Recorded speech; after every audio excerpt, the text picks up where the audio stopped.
Many months back, I did a video where I suggested that maybe Donald Trump is secretly trying to lose. Now, one would think he's not trying to lose because if he wins, he won, becomes president again. Sounds great. If he wins and becomes president again, all these little trial things will just sort of magically go away. Not so magically, he'll make them go away. And if he wins, number three, he can put in place, Project 2025, and we could change the way our American government has worked for the past 200 or so years, and the American experiment will be over. Maybe. That's big speculation, so in there. So when Donald Trump unveiled some issues for his way of life, his new tax plan, some things that have popped up recently that for some odd reason have not been covered in the wild markets because I'm still not sure they're actually real, I had to scratch my head again. So here's the deal. This new tax reform plan that basically has been working and bubbling for a while, but has come to fruition in actual words in the last few days, could roughly take 93.2 million people off the hook for taxes being paid at all. Literally 93 million people no longer paying any taxes, and we still fund the government. We'll get back to that. He's proposed many tax eliminations across the board, including no tax on Social Security benefits, taking taxes off of tips, firefighters, police officers, military personnel, no taxes there. So people who are in public service, people who are first responders, and waitresses and bartenders and casino owners, workers don't pay tips. Okay, that's lost tax revenue right there directly. But he's going to make up for it with his new plan. And he is floating, get this, revenue from tariffs. More tariffs, even more beautiful tariffs that are going to be paid by the companies overseas that they will pay them to help fund these tax losses. Now, here's the thing. Experts say that the tariffs won't offset the tax losses.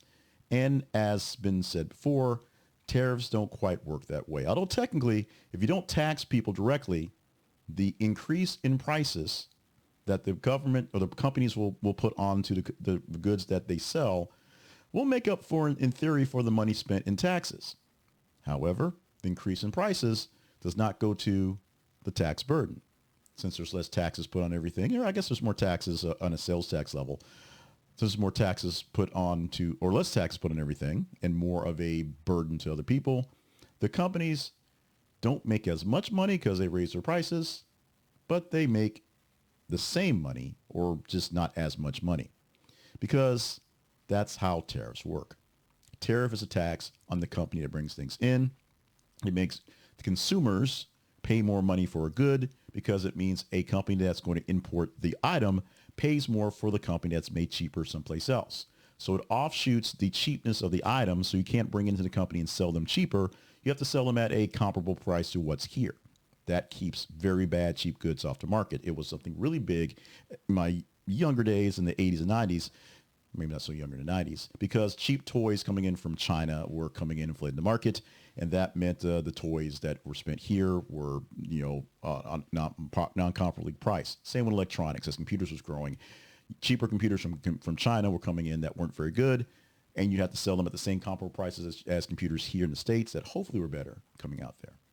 But Trump wants to tax no one and charge more tariffs. That's what we're looking at. That's the plan. That's what's going on.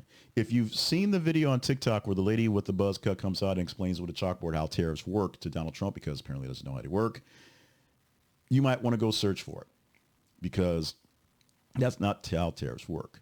Now, we can't completely give all the sass to Donald Trump because Kamala Harris is singing similar songs about no taxes on wages for some first responders, no taxes on wages for the tips people saying that in Vegas, things like that, which is pure lunacy. Yes, taxes suck, and yes, we don't want to pay more of them, but the real reason we're really in our dire straits is we're spending more money than we're taking in way too fast, as opposed to not taking in enough money. Well, I guess that is not opposed to, and not taking in enough money, as opposed to just taking in less money and spending on the money we have anyway. That bit of confusion, that bit of word salad I had right there, I guess that's an ode to Kamala Harris, but it does come to speak what's going on. Not having any taxes is bad. Paying a share of taxes that is comparable to where you are, that's great. Allowing that whatever that share is, good, bad, indifferent, high, low, or whatever, means that that's what the government has to work off of. That's what the government has to operate with. We have to operate within that budget, just like at home. Otherwise, and the U.S. has good of it right now. It's all on credit, and it never gets balanced. Now, all the Republicans who are fighting for balanced budgets, here's your chance to jump in here. Tariffs aren't going to work, so why don't you force a balanced budget? Force a balanced budget plan that isn't like, oh, tomorrow we're balancing the budget and we're cutting thousands and thousands of dollars off your tax bill. No, we're going to keep taxes where they are. We're going to see what our budget has, and if we have a downfall, a shortage, we're not going to make it. We're going to cut some spending and spend less on the credit cards until we get another year, another batch of money, and see how it goes. And then we're going to keep our spending where it is and spend less on our credit cards until we pay the balance down. That's how you balance a budget. You don't cut tax cuts and give more money to anyone and hope they spend more into the trickle-down economy. Yes, rich people can buy more yachts. They tend to not buy more yachts. And yes, corporations are people. They don't buy yachts. They buy more stocks so less people can have power in the corporations. I'm not sure why we're still explaining tariffs to Donald Trump. He's been in office or been in politics for 8 years, spent 4 years in office, and the last 4 years talking about tariffs, how wonderful they are, and we should do more of them. And we probably shouldn't. Your comments, your concerns. You can complain about my haircut. Whatever you want, give it to me in the comments. You can just reply back with what's going on yay, nays, or how you feel about Trump, how you feel about tariffs, how you feel about being 12 days away from the election not really ending, but at least the counting beginning on November the 5th. At me in the comments. Let me know how it's going. Let me know if this video works for you.